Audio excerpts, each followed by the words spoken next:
Ladies and gentlemen, all we can say is buckle up. We're seeing some critical developments in the charts.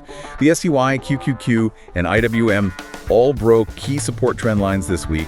The burning question on everyone's mind: can the bulls pull indexes back from falling over the edge of the cliff?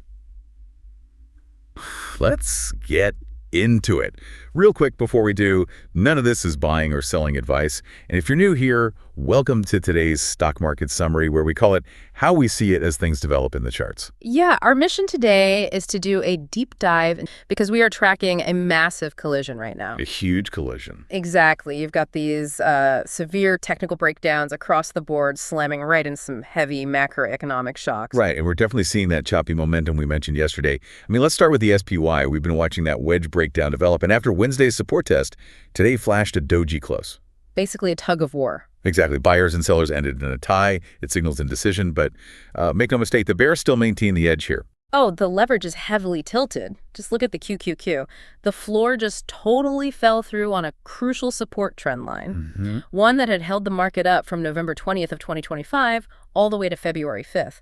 Slicing through a foundation that solid is a massive structural warning. Yeah. And small caps aren't hiding from the damage either. The IWM just suffered a major daily support failure. So the broad indexes are bleeding out. Yeah. But then, we've got crude oil futures going absolutely parabolic, skyrocketing $24 this week alone. Yeah, that's a direct aggressive reaction to the war news out of the Middle East. Right. Global tension is just sending capital scrambling for cover. And that scramble is why the XLV, the healthcare sector, is so fascinating right now. Normally, when panic sets in, money rotates into defensive sectors like healthcare, but XLV just gave us this vicious fake out. It looked like a staircase up at first. It did, a classic ascending triangle, but the ceiling shifted, it morphed into an ambiguous rising wedge, and then the bottom just completely fell out. Brutal trap for anyone trying to catch a falling knife. Which is why a little trading wisdom goes a long way here. When a pattern feels too ambiguous or that staircase starts looking distorted, just sit on the sidelines. Yeah, just wait it out. There is zero need to force a trade into a volatile mess. Grok Trade's mentorship program actually teaches this exact kind of emotional discipline and risk management in much greater depth, which is honestly how you survive weeks like this. Hey, don't forget, if you've got a stock you're watching or a question about the markets, let us know in the comments. We want to know what you're tracking to make these videos more relevant if possible, and we'll do our best to talk about what we see in a future episode. And as always, drop a like if you appreciate these market summaries, and click subscribe too so you can stay updated. Speaking of making sense of this mess, the economic data today threw a massive wrench into the machine, didn't it? A wrench is putting it mildly. Brutal jobs report miss. Non-farm payrolls plunged by negative 92K. Unbelievable. Street was expecting a positive 59K, so this completely shattered the consensus. Let's connect that to the broader picture for everyone watching their portfolios.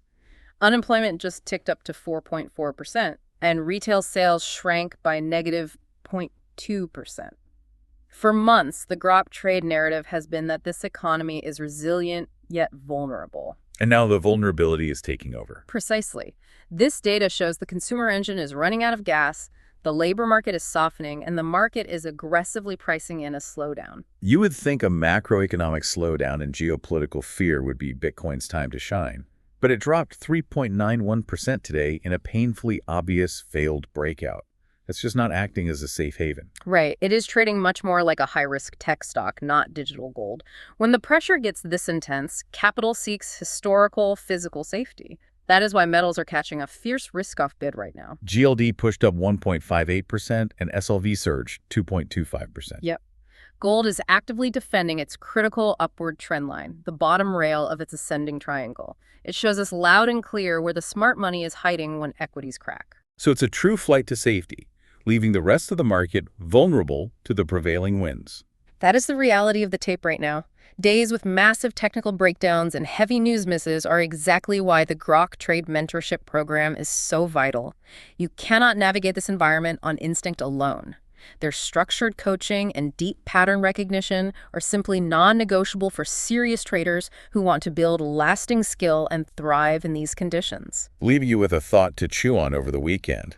With all this bearish momentum, will the bulls manage to catch the perma bears completely off guard next week, or will volatility spike even further, sending these indexes plummeting?